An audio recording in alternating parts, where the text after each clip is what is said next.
प्रभाकर, आपके पीछे खूब हलचल देखने को मिल रही है। मुजफ्फरनगर में हैं आप प्रभाकर, और ये तो खुद राकेश टिकैत यहाँ खूब दमखम रखते हैं। तो प्रभाकर, यहाँ की तस्वीर दिखाइए, क्या तैयारियां?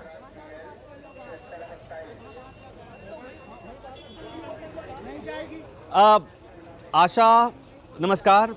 सुबह की तस्वीर ही ये है कि काउंटिंग करने के लिए जो कर्मी हैं वो अंदर जा रहे हैं, और जैसा आपने कहा सबकी निगाहें पश्चिमी उत्तर प्रदेश और ख़ास तौर पर मुजफ्फरनगर की तरफ हैं, इसलिए कि कहा यह गया कि इस बार किसान आंदोलन का असर उत्तर प्रदेश चुनावों में देखा जाएगा।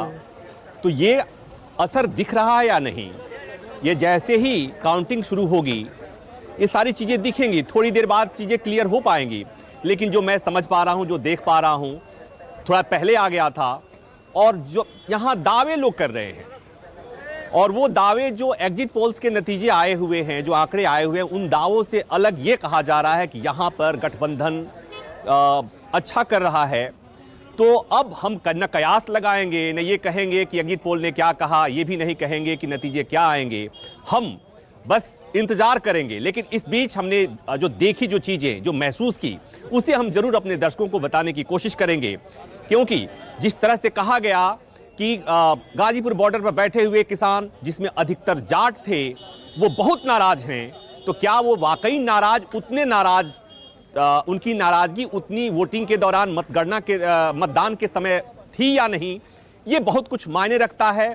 पहले चरण, दूसरे चरण की वोटिंग को कहा गया कि दूसरे जो पश्चिमी उत्तर प्रदेश के 2 चरण की जो वोटिंग हुई थी, उसका असर अगले 7 चरण पर पड़ा था। तो ये क्या वाकई पड़ा था, ये सब देखेंगे। और एक बात और कि पहले चरण में इसी मुजफ्फरनगर से राकेश टिकैत किसान नेता ने यह कहा था कि बीजेपी का वोट कोको ले गया। तो क्या वाकई बीजेपी का वोट कोको ले गया है? ले गया है, कितना ले गया है? और ले गया है तो ले जाने के बाद वो कहां रखा है? कोको वोट गठबंधन के साइकिल या नलके पर रखा है, या हाथी पर चला गया है, या हाथ पर चला गया है, या कमल के फूल पर जाकर दोबारा बैठ गया है? तो सारी चीजें, सारी तस्वीरें साफ हो जाएंगी कुछ ही देर में। लेकिन आशा, हम ये जानते हैं कि न्यूज़ 24 की टीम ने जो लगातार डोर टू डोर वो किया था, लोगों से मुलाकात की थी, मतदाताओं से मुलाकात की थी, हम इस नब्ज को ज़्यादा बेहतर पहचानते हैं।